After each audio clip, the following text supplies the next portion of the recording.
Good afternoon, Okay. good morning, everybody, depending on where Good you are in morning, the world. everyone. Yeah, so Lorna, I'll leave it back to you. Cheers. So, welcome to Zenergy and the webinar Diving Deep. Today we're going to talk about some of the challenges of working in deep transformation in businesses. And I suppose the context to this is that there's so much change going on in the world today. And there's a lot of talk about VUCA, velocity, uncertainty, complexity, ambiguity. And what it's calling for is a real shift in the way that people work, and this is incredibly difficult for people. So what we're going to talk about are the challenges in doing that, and then at the end just briefly systemic team coaching as a way of working with that. So I'm Lorna McDowell, I'm the CEO of Zenergy. I've been working at this for about 15 years now in total since I set up the company. Our background is in international marketing and sales before we went into coaching, and the study of organisations as a curiosity led me to actually form Zenergy. And one of my challenges when I used to work as a marketing director, I worked in the technology industry for many years, was looking at the difference between what people say they do on the brochure or on the packaging or on the tin and what happens in reality. And so this translates into organisations.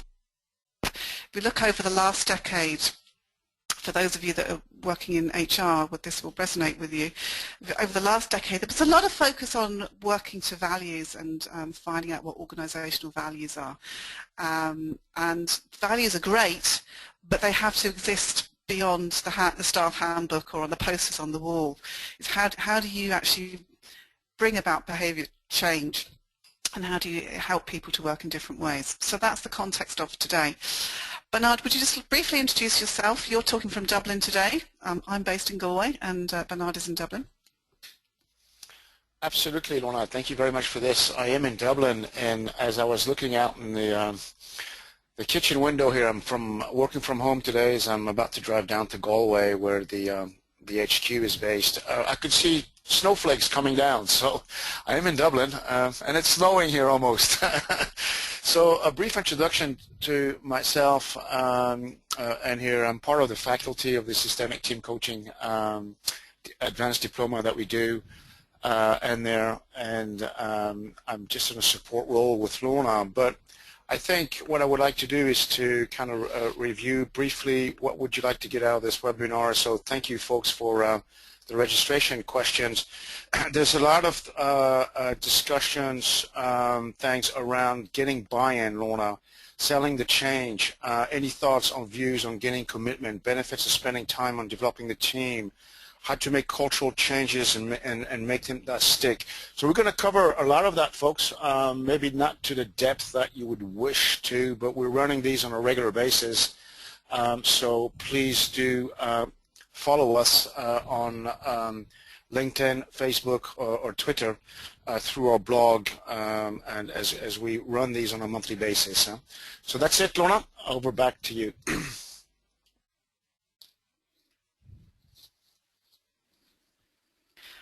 I just want to check in on the sound there. You were cutting up a little bit there, Bernard, so I'm hoping that's just your end of things. Apologies to everybody if you're finding the sound is cutting up. So, why is change so difficult? Why is it so hard? And in one of the questions there, I heard something about how do we make things stick? And maybe there is one of the first challenges, because if you look at how change has been approached in the past, whether it's introducing a new IT system, maybe a new way of working, if it's lean project management, things like that, organisations and people have talked about rolling out cultures as if it's coming from one place and being rolled out, always rolled over onto other people. So this suggests a sort of change in one direction rather than multiple directions. And if you look at this cartoon here, you can see the thing about making things stick. We must change. So we've got the boss on the one side telling people they've got to change, rolling out the culture with a loudspeaker.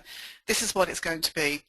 There might be a series of interviews or maybe some meetings to help people understand the change and tell them again what it is and to keep repeating it, and a series of broadcast messages to keep repeating it. But the point is that that doesn't really tackle the challenge of deep behavioural change and transformation, because the more you tell someone to do something, the least likely very often they are to do it. And some of the questions that are happening elsewhere in the organisation are, what's all this? Why should I change? What's important here? What if I can't do it? So there's lots of stuff and old habits, the past which lies under the surface and needing to be tackled. And so the reason why most change programs have actually failed in the past is because they've really not tackled the deep behavioural stuff, the messy stuff that's under the surface. Because it's difficult, but also because there's no real robust way of working in place to work with it. And when I say robust, I'm not talking about almost a internal marketing campaign to tell people what changes. That is not robust. That is a one-directional hierarchical approach to trying to tell people what to do. It's a dictatorship. And in these times, that is not how you're going to get the best out of people. So the first understanding that we have to generate within people and organizations is that change is the bilateral agreement between people. You want to engage people in it from the beginning and understand fully what the issues are rather than to make assumptions. And in my experience, some of the most common and most difficult problems happen in organizations, often through small stuff, but it's because assumptions are made that are actually incorrect. And there isn't enough listening going on. There's not nearly enough listening going on and attention to getting into the bigger issues. So having said that, the next thing that we need to do is to think about what kind of change are we talking about. And if you go back a decade and beyond, of course, a lot of the change was about continuous improvement. It was reasonably easy to be able to predict what the future might hold by making assumptions from the past. One of the challenges of today is that that's no longer possible because the future is very uncertain. There are many, many things changing.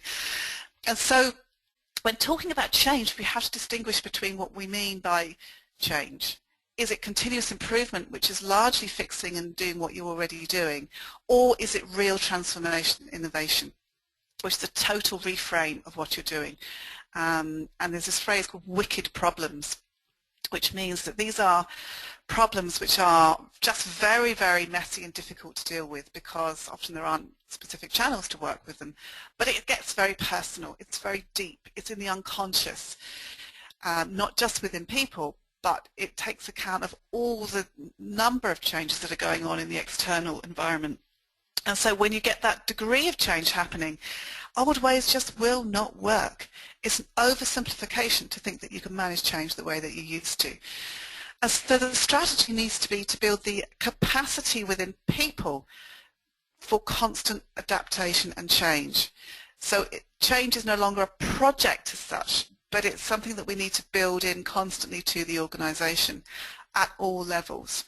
But this really needs to be understood well at the senior level first. And so this phrase adaptive capacity refers to the development of people, leaders and staff to be able to not just cope with change, but to be able to become much more discerning and astute at how they work with change. So that's the next definition that we're working with. Leading change. So what do we need to take into account as a leader in this process? Well, the impulse to improve is actually hardwired into our brains and bodies. Now, if you think about it, all of nature has this natural survival instinct. So if you put concrete over grass, the grass will try and grow up over the concrete. If the concrete cracks, it will try and find a way through it. And people are more naturally oriented to change than resist because we're born to grow. We're born to grow and eventually we're born to die. But the point is we naturally keep changing. Nothing stays the same. The problem is that most people fear change because of our mental conditioning around it. So there's that survival instinct and that fear of death, which is really at the base of all of our fears around change. But fear itself is probably the biggest waste of energy and organisational capacity that we have, not just in organisations but in our lives. We don't do things because we're afraid to. We don't step up because we're afraid to. We want to be the first person to put the parapet and do something differently. And so this is the key reason why organisational change efforts fail, is because there is not a good enough way of working with this fear, and how fear manifests at many, many levels. So how that manifests would be things like people not doing what they need to do, or trying to stay the same. Tackling the issues which are difficult, fear of speaking up, fear of being wrong, fear of failure, all sorts of things. I don't need to list them, I'm sure you know them all. And so what happens is the easy and tangible aspects of change are tackled and put into the most beautiful project plans. But the invisible and the intangible, risky things are powerfully ignored. Powerfully ignored. And these, I say powerfully ignored because that power actually becomes a negative power when they are ignored. These are the very things that will take away from all of the good stuff that does happen in change. Because if you don't work with this fear, it will utterly erode and destruct what is there as potential. So some of the intangible things that are not addressed would be things like, why are we doing this? Why do we need to change? Why is the world changing so much? And what does it really mean for us as an organisation? How do I understand my role in this context? What does that mean? How is my role going to change? Not just job description, but how does my role fit into other roles? What is my part in the whole here? Values. Well, we've had these values for years, but we don't walk them. So what difference is that going to make? Have we got the right values? For the strategy that we need to implement over the next few years, do we actually have the right values? And by the way, a lot of the people that I talk to at the moment who come to us for help, they're looking at their existing values, which they've been trying to get people to work on for years, but they say, actually, these values are not what we need. We need something different now. So it's a real time of being able to think through what we really mean by these things. Passions and emotions. Very often, organisations try to quell emotion. An emotion is seen to be a destructive thing. An emotion is a sign of some kind of energy in motion. So how we work with emotion is important. We want to have emotions, but we want to be able to channel them rightly. And by the way, change does not happen without emotion. How do we align the culture with the strategy? How do we align the capability? But lots of the tangible things, of course, get, talked till the cows come home and put into spreadsheets and project plans and technology and so on. So performance metrics, financial results, all these things are the tangible things. So back to this idea of passion and emotion. When people are committed, they move mountains. But when they are disillusioned, they will absolutely retract. And here's an example of how things get stuck. So at Xenergy, one of the things that we believe is a lot of the resources that you need in your organisation are already there, but they're stuck, they're trapped in gridlocks. And here's one example of a gridlock. So and this is taken from a particular client that we were working with in industry, which is quite hierarchical in nature. There's a real kind of hero status to the people that are customer facing and out there winning the business. But the shadow side of the hero, the hero side of the people that are, on the coal face of the business, is that there's quite a lot of low self-esteem by those who are in the back office or in the production line of the business, because they're not seen to be the one. They're not the ones which necessarily kind of go out and win the customers and do the sexy stuff. So there's quite an issue with fear and low self-esteem. Where there is an issue with fear and low self-esteem, people don't challenge because they're afraid to. And they certainly are not going to challenge the heroes, because the heroes are they're invincible, and it's quite a scary thing. So what happens is that these people stay in their conformity, in their comfort zones, and therefore feel uneasy about change, because change is going to take them out of their comfort zone. But the thing is, the context outside the organisation, the market, continues to change. And so when you have people who are uneasy or avoiding change, is that they become disconnected from the context. As they become disconnected from the context, so does the organisation lose its relevance to the context, and therefore becomes less competitive in its market. And as that happens, people feel this unconsciously, feeling, oh God, our organisation's falling behind the times. God, we don't know how to change. And so this feeling of lack of value and sense of purpose leaks out into the staff. And the purpose becomes about keeping the boss happy, keeping the heroes happy, rather than actually keeping the customers happy or actually looking at what's happening in the market. And an overall need for harmony means that people keep their head down, which then leads to strained relationships, because in order to improve relationships, we need to be able to have robust conversations about things and to really deeply listen to each other. For those of you that have been married for many years, this will really resonate with you, because we know the secret to a long marriage is to be able to have robust conversations. We grow from going through difficult conversations, difficult experiences. And so an organisation really needs to be able to do this, to be able to work with the emotions and the passions and the behaviours of people as this happens. And so this is just one example of a repeating gridlock. One of the reasons that we don't deal with these things is because it's difficult, or that it's messy, or that we're afraid to show our cracks. We're afraid to show our weaknesses. And for those of you that are calling in today from Ireland, you'll know that Ireland has been in the news in the last few years about, for a number of reasons, around the cracks in our systems have been really, really exposed. But these are transformational opportunities, because these cracks allow us to face our challenges. And these challenges really put pressure on us to look at things differently and to sharpen how we are attending to things. And so when we're talking about getting into deep, deep culture change, this is what we're in. This is the territory of really developing the collective capacity to go within and to look at how we operate at the behavioural level. And you can take this down to a very detailed level in the interaction between people's roles. One of the greatest sources of tensions is between role boundaries. How one person gets on with another person, particularly if they're opposite personality types. So in our version of change in Zenergy and our systemic approach, we work with the dissatisfaction. We see dissatisfaction as a real threshold and opportunity for change.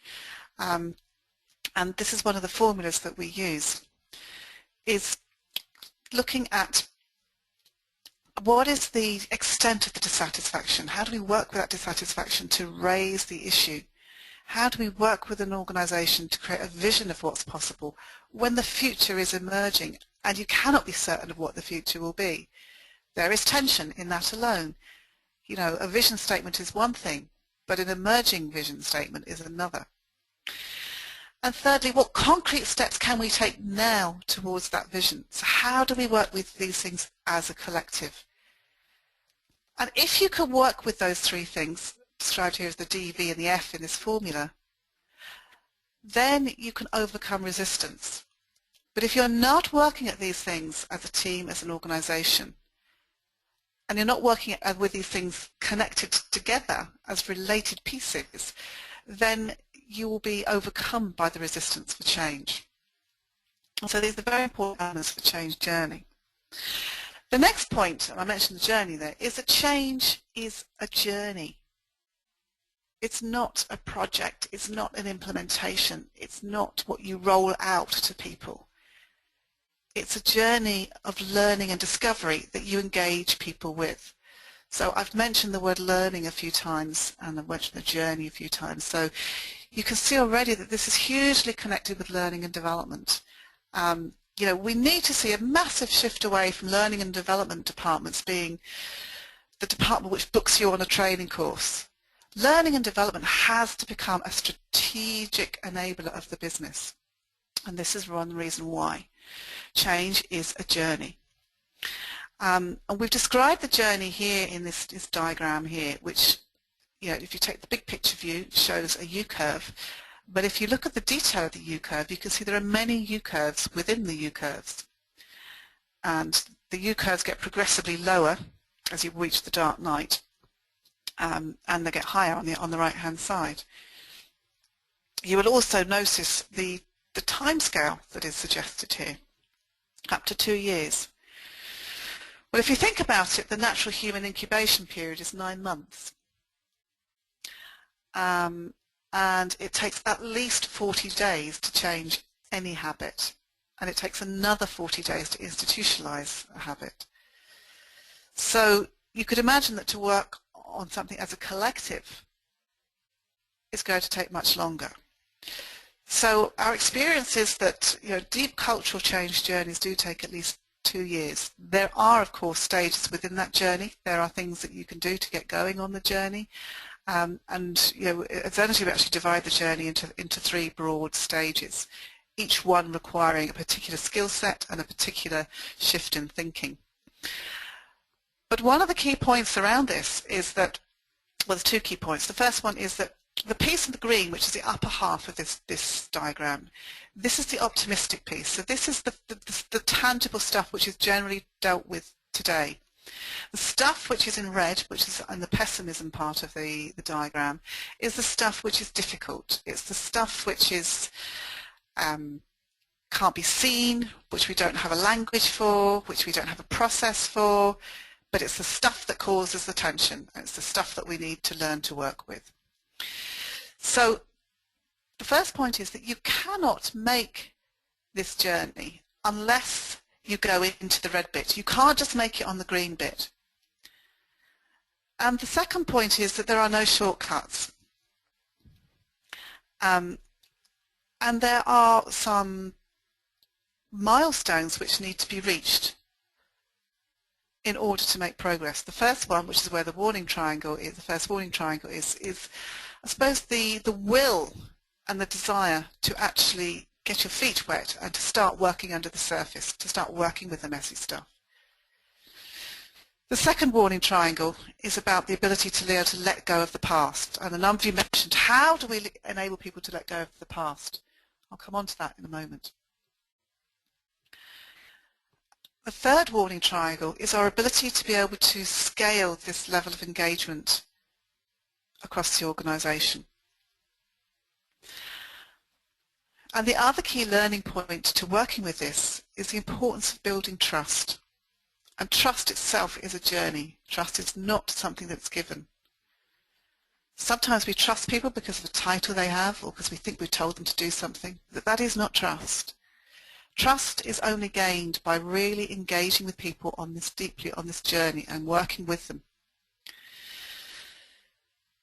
The best metaphor for this is to imagine that you're sailing a boat and that you've got to take a very difficult expedition together, because the conditions that we have in the world today, the VUCA world, are very, very treacherous conditions. A lot of organisations won't make it. They'll go out of business. A number will. And so how do we create a vehicle in which an organisation or a team can make that journey? So think of the boat. Teams actually make great boats for the journey. But they need to know how to work with trust. They need to be able to how to work and create and build their boat. So becoming a change agent, a sailor for this journey, is also a journey in itself. It's not enough to have a team, because, by the way, most teams are not actually teams. They're working groups, and they're people that are still working as individuals, not as a team. And the second point is that they need to learn the skills of change agency. They need to shift from dependency to interdependency and become much more proactive and self-authoring in the way that they work. This is a huge step. It is a paradigm shift for most people because it changes the rules of engagement and changes the rules of business today. So there are many deep understandings to be learned here. Teams also need to be able to work with mistakes, because mistakes are the portals of discovery. So we need to go into those caves that we fear to enter. We need to go deeply into those things. And if you're even concerned about the use of the word deep, thinking, oh my God, my organisation will never go there, well, get prepared, because organisations have to go there to be able to look really at how things work and how they don't work. The other thing is that travel is important, and I'm using the metaphor of the journey here. For centuries, people have travelled in order to find the inspiration for change. So now take this metaphor back to the mind. If you're afraid to go deep, if you're afraid to allow your mind to travel to the part of your unconscious or to the part of your organisation where the change needs to happen, or to find the new insights, how are you going to lead your organisation? So this metaphor of travel is really, really important. In fact, if you go back way back, in the age of exploration in the Victorian times, they used to refer to the unconscious as man's inner Africa, as if it was some, mysterious continent that needed to be travelled to. And going into the unconscious from this perspective is quite similar. It is mysterious, it is curious, but you know what? It's okay. You're not going to die in there, but you're going to find a huge amount of potential. So in helping teams to find their way on this change journey, we need to make it okay, palatable, acceptable for them to step into the boat to go on this journey, but to get into the sense of curiosity about this, not just to block it up as, well, that's not important, because it is important. The other point is that many managers are looking for certainties before they'll go on the journey. But tell me what I'm going to get from this. What's the return on investment? One of the challenges is that you can't always connect the dots looking forward, to take this very famous quote from Steve Jobs. You can only connect them looking backwards. So whilst you can have a hypothesis about what you might get at the end of it and a hope, what you will actually get will make sense as you've got there by the other side. And the whole point of transformation is that what you end up with will be radically different to what you have today. And because you need to go on a quest for discovery, to discover what the future actually holds, then you're not going to have the same answers at the beginning of the journey that you will have at the end. This really is, it's a different kind of hero's journey, where you've got to let go of the way you see things right now and to go into this uncertain territory. So you have to trust. You have to trust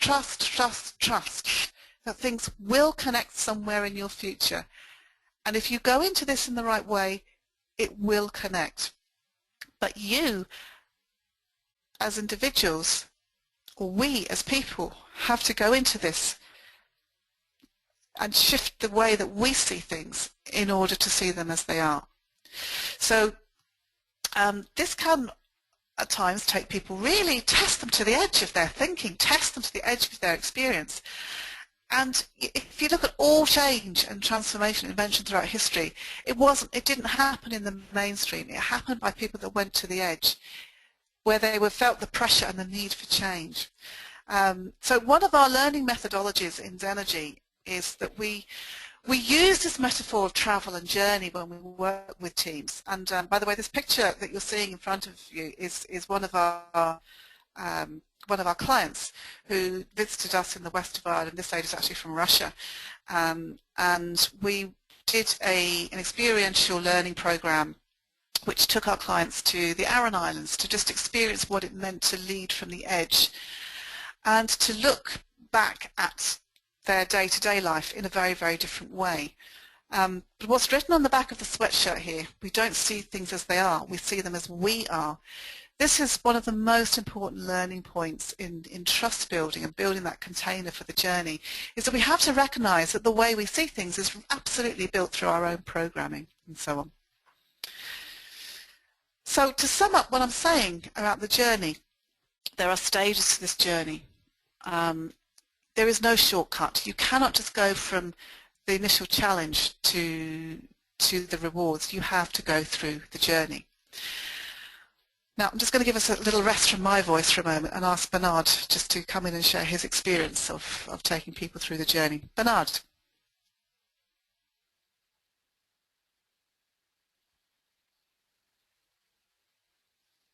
Thank you, Lorna. I just actually would like to make a pause here. There's been a few questions in the background from the chat function and here. So let's just take a pause first of all and see if folks have any questions. So for that, you either raise your hand and we will unmute you. We just make this as much interactive as we can, and I hope you can hear me better, Lorna. We will unmute you, or if you don't want to go live, this is being recorded, by the way, also, so we will send you the recording of that. If you don't want to go live, we will then, you can then type in this in your chat function or use the questions in here. Any comments, any thoughts before I go into what Lorna is saying? Thoughts, comments, questions? Bernard, say it's Rory here. From Gary Benson, he just mentioned at the start that he's interested in transformational change, total reframe. Absolutely. Thank you for that, Rory. I did see that, Gary. Apologize that you have no one from your company here. I did double check that. And there, although we have a few Gmail addresses, as I mentioned to you. So transformational change, hopefully you've got that right now. Total reframe, I think, Rory, is that the wording? I didn't quite understand that. So Gary, if you want to, total reframe, okay, yeah. Again, don't hesitate if you want to go in there. So if there's no comments, I'm just going to go at the moment, at least, through this journey phase. As Lorna was saying, this is the U-curve. We use this theory U from Otto Scharmer, MIT, Harvard. It's a social, I would say, container on how to go through change, and basically it has different phases in there. Just in a nutshell, the first phase is about when you go and work with groups or teams, they're going to go through different stages from reacting, reflecting, and reimagining. And the objective here is to go at the bottom. I don't have access to the pen. Lorna, you do. Maybe you can draw this. And there. So there are different levels of listening. The screen has changed, Lorna, but it's okay. And the objective is to go through the eye of the needle. So moving from listening level 1, listening level 2, listening level 3, and level 4. So moving from downloading to debate to dialogue to generative listening. And as you're going through this, you're then kind of changing the mental structure, the mental frames of, as Lorna was saying in there, by letting go of your voice of judgment, that little voice that you have in your head, letting go of your voice of cynicism and voice of fear. And as you're going down through the eye of the needle at the bottom, you then go on the right-hand side up by prototyping. Going down will take roughly about 6 months when we work with teams. Here's the pen, and as we're going up, it then takes another 6 months. That's why Lorna was saying, this is not just a one-off. This is not just a one-week type intervention. You want transformational change, Gary? That's a minimum 12 months. And it's hard to change the habits as opposed to transactional leadership or transactional change. And I think Lorna will cover here this a little bit more in a moment. Okay, Lorna? Just, over to you, yeah. Sorry, just one question. Just to add to this. Sorry, Lorna. Yeah, go ahead. Go ahead, Rory. There's a question from Carol from Australia. She's wondering what is the evidence on the 40 days needed for change to take place? Oh, good question. The evidence of 40 days to take place. I might come back to you on that, Carol, if you want the specific source of the evidence. But in my experience, working, if I go back into my personal track record, I worked for many years as a psychotherapist. So that would have been, I suppose, the average time required to get any kind of behavioural change in in a client for changing a habit. So some people say 21 days, but my experience is that 40 days is the time that the brain needs neurologically in order to integrate the changes from the head through to the motivation, through to actually feeling that change in the body. And so we've used that metaphor very much so in terms of the organisation as well, because organisations are made of people, and it's not enough to tackle change at the head level. You've got to look at not just the emotions, but also how people actually integrate that into changing their daily habits. Let me give you a really practical example. We find that a lot of the people we work with are really caught into reactive behaviour. So they're maybe making immediate assumptions from what they know. And Bernard talked about this downloading style of talking, so people offering opinions, but they're not actually reflecting or deeply listening to other people. They're caught in this very busy doing. So one of the habit changes that we have to help people make is, first of all, how to listen deeply and practice listening deeply. If you just teach somebody to do it in a one-day event, they'll never learn to do it. People actually need help to change behaviour. So 21 to 40 days is the minimum time for anybody to make any kind of deliberate change. But in all of my years working in change with individuals and with organisations, the collective takes even longer than that, because people are reinforcing each other's behaviours as well. And it takes a long time to let go of the past. Another great example or metaphor to use is the process of grieving. Letting go of the past in an organisation follows exactly the same process as grieving or losing a loved one. The denial, the not wanting to accept that anything's affected and impacted them. And if you've actually been through a bereavement, you will know that it doesn't actually hit you until about 9 months to a year afterwards, because you're in this kind of unreal space. And that's the difference between something integrating from a head level and going into the deep unconscious. So that's some of the kind of metaphors there. All nature has an incubation period as well. And so in this incubation period, we can't see what change is happening because it's all happening under the surface. And so this theory on this transformational change piece is all about how we work with the letting go phase and how we work with this in a very natural way. And the piece that I'm just kind of circling here in pink, this would be what we call the letting go phase. And so this piece itself takes about 9 to 12 months. Different people will move at different speeds in the organisation, and very often those that appear to be the most dynamic can often be the slowest to change because they could be very fixed in their opinions.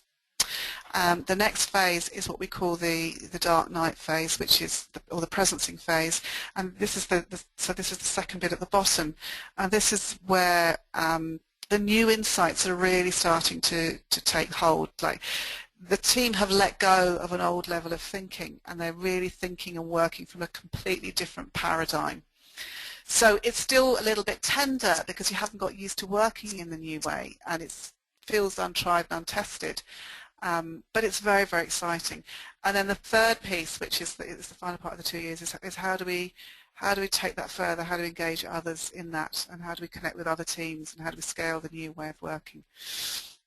But none of that is possible, as Bernard said, unless you can actually work with these seeing with fresh eyes.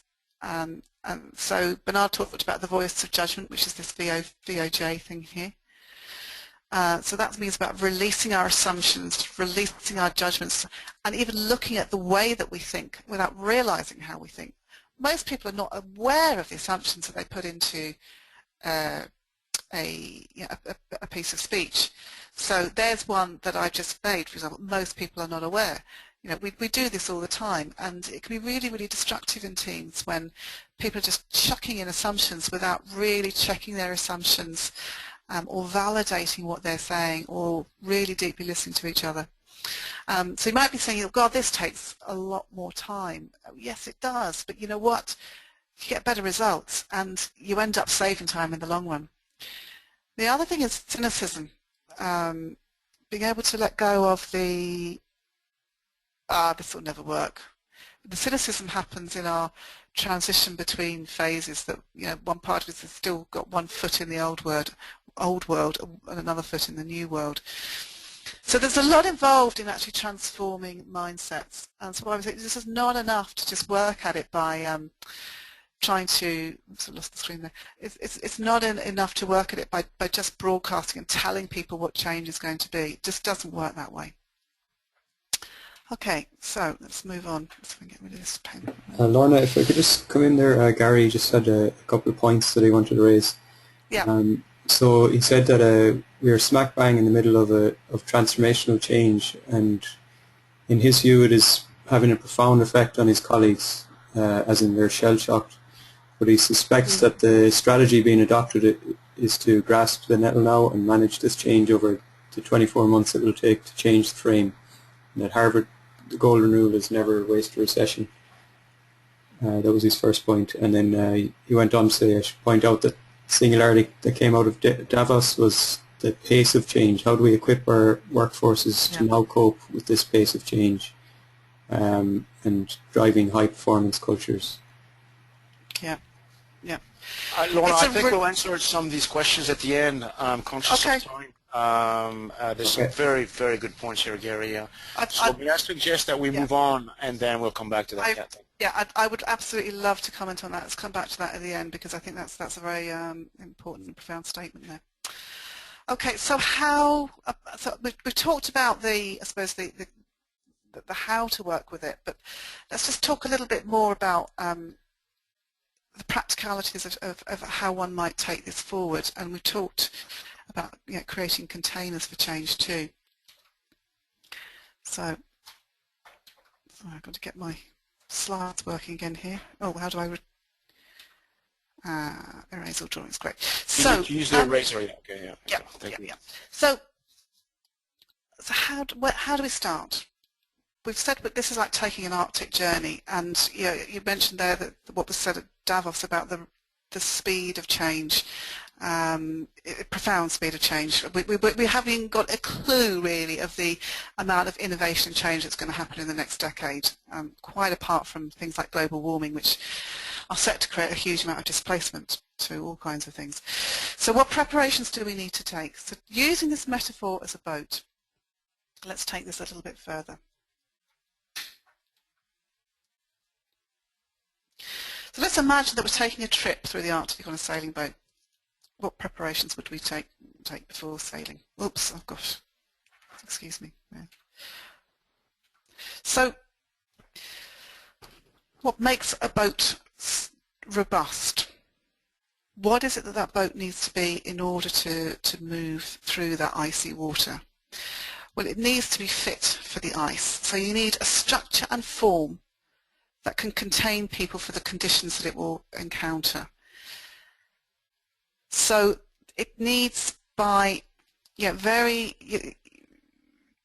need to have a structure that is clear and real commitments to what this involvement is going to be.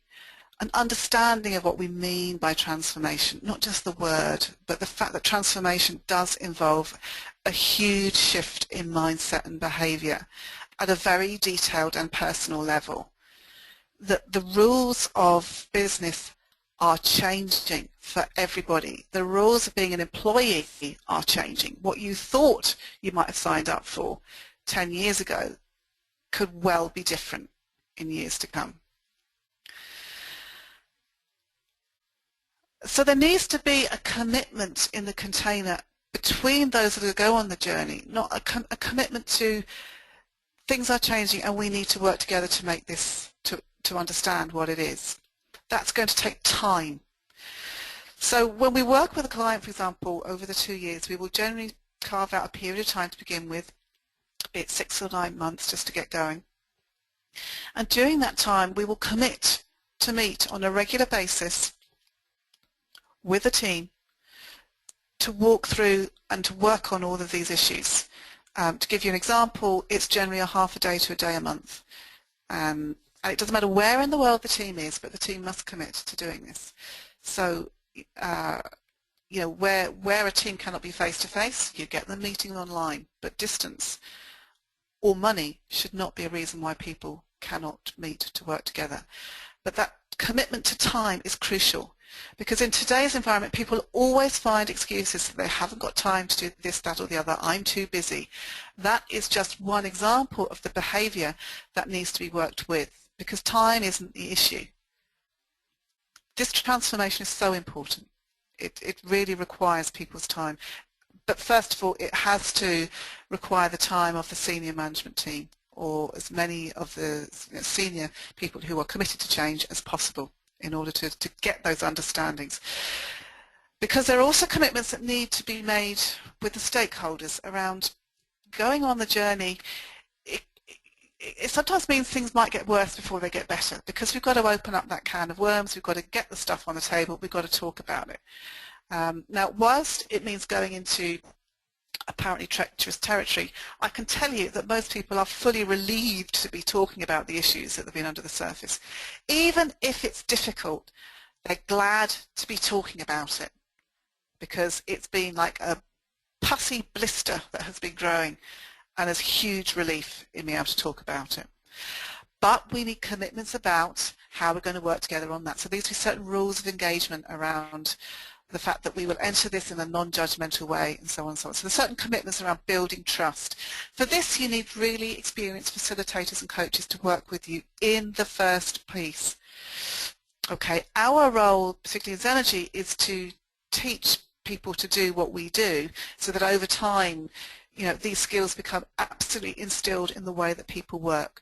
Because essentially what you've got to do is help certainly all your managers to become really good team coaches, and to understand all that behavioural stuff. It's as important as all of their other behavioural objectives, and it's not okay just to have a tick box head level of behavioural emotional intelligence. This has to be fully integrated. So we need the right design to be able to sustain and survive prevailing conditions. So we've got to think about all the things that could go wrong on that journey. Now, as the facilitators and coaches to the journey, we can guess what some of them might be, but there will be things in your organisation that need to be looked at that only you will know about. So how do we maintain some form of business as usual? How do we maintain pivotal relationships? How do we work with the resources that we've got? All those things. How do we work with that? What do we do? How do we relate with each other when things appear to be going wrong? If we see a leak in the ship, what do we do about it? So then there's that level of planning that needs to go and happen before we start. Obviously you need experienced sailors and mentors, so you do need to work with people who are systemically trained, who have a very robust experience of team coaching. One-to-one coaching experience is not enough for this level of change. You really need to have people experienced in team coaching, because it's a whole different ballgame. Sorry to interrupt you, Lorna. The slides are not changing. We're still on the what makes a boat robust slide. They're not moving on our side, huh? Okay. And fourthly, the strength, the courage and openness to keep learning.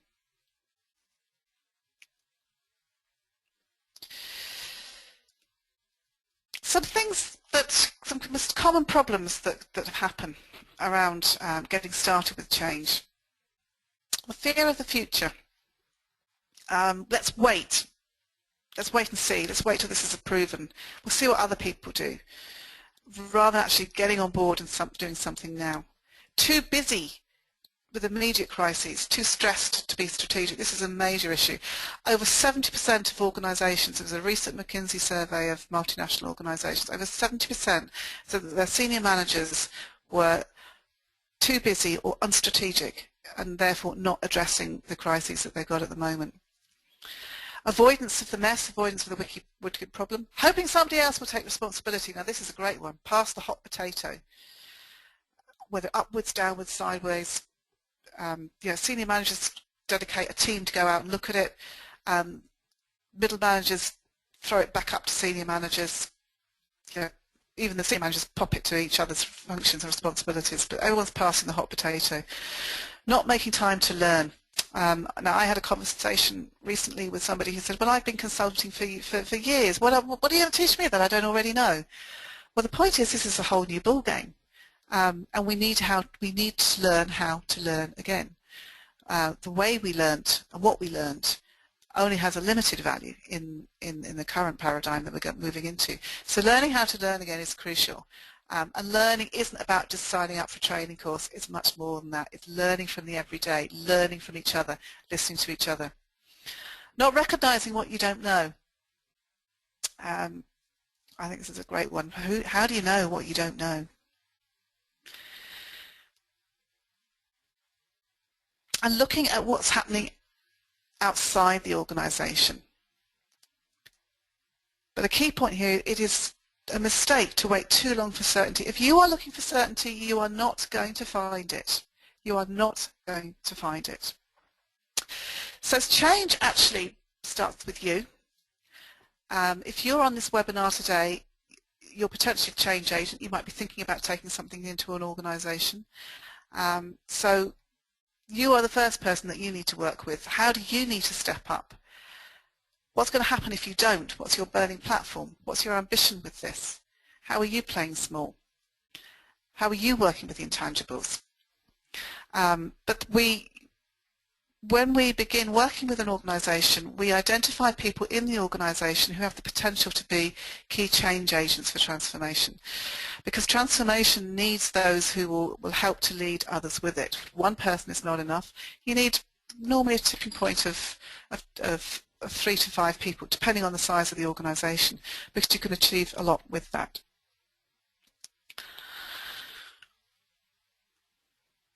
And so these are some of the questions that you might ask yourself. How do you know what you don't know? How do you build your knowledge? Okay. And it takes teamwork and practice networks. Let me just mention something about the energy of change. When we're coming down that left-hand side of the U-curve that we showed you earlier, and when we're in conditions that we're not actually managing at the moment, it creates a degenerative change energy. Now, as I said earlier, on the one hand, this is really, really positive because it takes tension to bring change about. But however, left to its own devices and left unmanaged, it will be very, very destructive. You need to balance the degenerative with the generative change energy. So generative change energy comes when we start working with the issues in a structured way. So back to the metaphor of the boat, we talked about building the container there. As Zenergy, we designed systemic team and innovation coaching as a container for deep transformational work, as a way to be able to work with all those issues under the surface and to build that trust and to take people into the different new shifts of perspective and to work with transformation. And so this is a process that lasts from 9 months to 2 years, where we meet with the team every month. It connects people together to help get a clearer sense of what it is they're supposed to be doing. It has a great generative benefit of connecting people across the functions and silos, inside and outside the organisation, really helping you to think as an ecosystem. Drives productivity and really helps to build people's adaptive capacity to work with the issues. It helps to unpack the gridlocks, so that loop that I showed you with the hero culture through to how that kept them in the comfort zones. It helps us to unpack all these kinds of things. So we use systemic thinking in order to unpack the different parts of it. What is it? Well, it's a connection of things like neuroscience, quantum physics, psychology, business strategy, futurology, plain business acumen, coaching skills, team facilitation skills, process consulting. There's a lot of stuff converging in there. So although we call it systemic team coaching, it is innovation and transformation using systemic team coaching as a vehicle. Here are some of the organisations that we've been working with here. There are a number of applications for it. Of particular significance, I think, are things around product innovation, mergers and acquisitions, any kind of big project where you've got to try and bring about significant transformation change. Systemic team coaching is an ideal vehicle in order to help you work with that change in a really constructive way and to engage people with that change. So you're not rolling it out, you're engaging people and building their adaptive capacity as you go. You're helping them to learn again. For those that are interested in actually learning about this methodology with a view to using it in your organisation, whether you kind of go the route of trying to get somebody like Xenergy in, or you want to actually try and build this capacity in-house, we would recommend the Systemic Team Coaching Certificate and Diploma to you. This is an ICF, International Coach Federation accredited course, also approved by the Association for Coaching. It's a one-year program. It can be a year to 18 months, depends on how long you want to take to do it, in which you will join a cohort to learn how to work with this. So there's 6 months of, if you like, theory learning, and the rest is your journey in yourself and in applying your learning on a project, on a business or organisational change project, in which you will test the learning that you've got. So this is probably the way to get the deepest understanding of how to work with this. And anyone who's interested, we'll talk more about that. We're currently taking this program into India at the moment, so we're keen to hear about for people in India and also South Africa who are interested in doing this program. So this is why I've got to come and make it happen in India here. We're also, to say that this is also an international program. If you join a cohort, you will be with people from a number of different countries, because we believe that some of the greatest learning comes in having people from different cultures and countries to learn together. And our higher purpose at Xenergy is actually to help in the healing and repair of many of the systems in the world. And so there's a huge benefit that we have in having these international cohorts of learning practitioners together. So now that's the content of our program this morning. I'd like to get back into some of those questions again if we have time. So I'm just going to hand over to Bernard again to take us through some of the questions, and I'm just going to read again the question that you read out earlier, Rory, so I can Thank you, Lorna. comment on that. Thank you very much for this, as I'm conscious of time. As some folks have left us, I did ask if you could stay just a bit longer to have a live Q&A. So all you need to do at the moment, if you have a burning question, is to raise your hand and we will unmute you. If not, as Rory's watching this, as letting you know, I'm going to start reading some of the comments here. Some folks wanted to have a better understanding of cultural change, where I hope through the presentation here that you've had the opportunity to see that through the U-curve, the journey that Lorna has explained, building the container with the boat, using that as a metaphor, and obviously the success of any intervention depends on the interior condition of the intervener. So Lorna kind of talked about that, going through the journey on your own. Best practice on cultural change, well, obviously this is a methodology that we've used for the last 10 years, so we kind of shown you our own best practice. And here, large-scale cultural change through change management. The large scale can only be done through building internal capabilities, so going through these sort of programs as a change agent yourself, and obviously using pilot testing, so different teams, specific teams along the organization, then you can go in through large-scale cultural change. And here, this methodology is geared for that. It is systemic, which means that we look at the interdependencies between the team, the impact it has on other departments throughout the organization, that's still inside the organization, and obviously the interdependencies outside of the organization in order to have a more sustainable environment.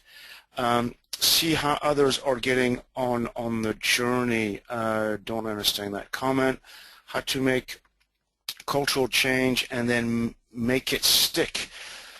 How to make cultural change and then make it stick. So yeah, there's a sustainability aspect to that comment, and for me, that's why we're saying underneath 9 months, go to another service provider. We don't do 2-3 weeks, 2 months type things.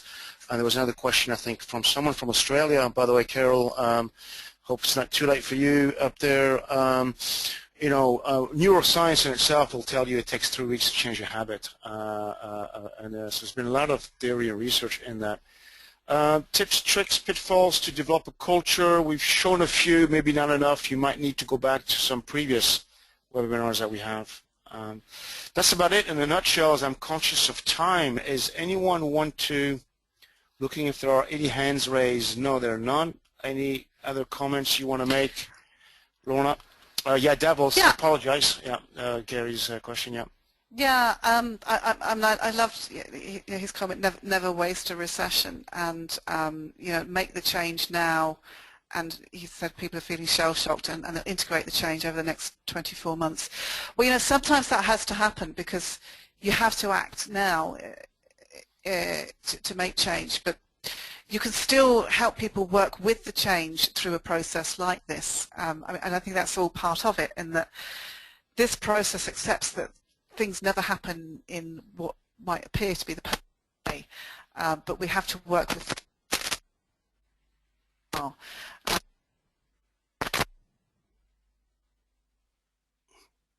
comes out of this is that people see that challenge is actually a massive opportunity, and difficulty appears to be like a mess is one of the greatest opportunities to get people engaged and working together.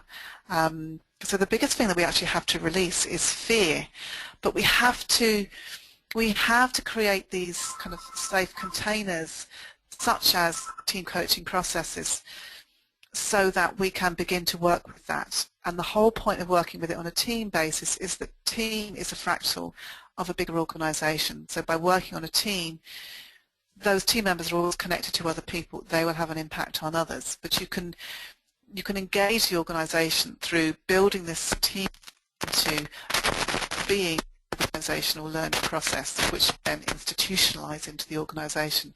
So that's the whole point. But it does mean that the organisation needs to train people to be coaches and trainers for this as well. And this is a big ask. This is not something for a junior person. This needs to be something which is undertaken by people who are experienced in business, who have a good way with people, and who are respected by people.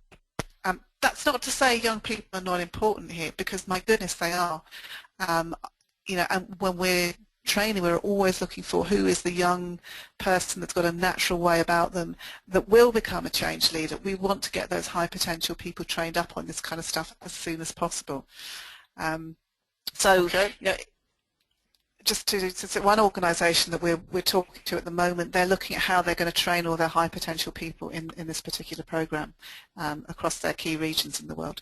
So there's all sorts of opportunities that you can use for this, and it's very, very adaptable in itself in building the adaptive capacity in others. So listen, thank you very much for attending today, and if anybody has questions, please do get in touch with me. I will stay online just for a little bit longer for anybody else who wants to have a chat. I'll stay online for 15 minutes if you want to stay and have a chat, or do send me an email. Okay? Thank you very much, everybody. Thank you very have much, a good folks. rest of the day, evening. Bye-bye. Bye-bye.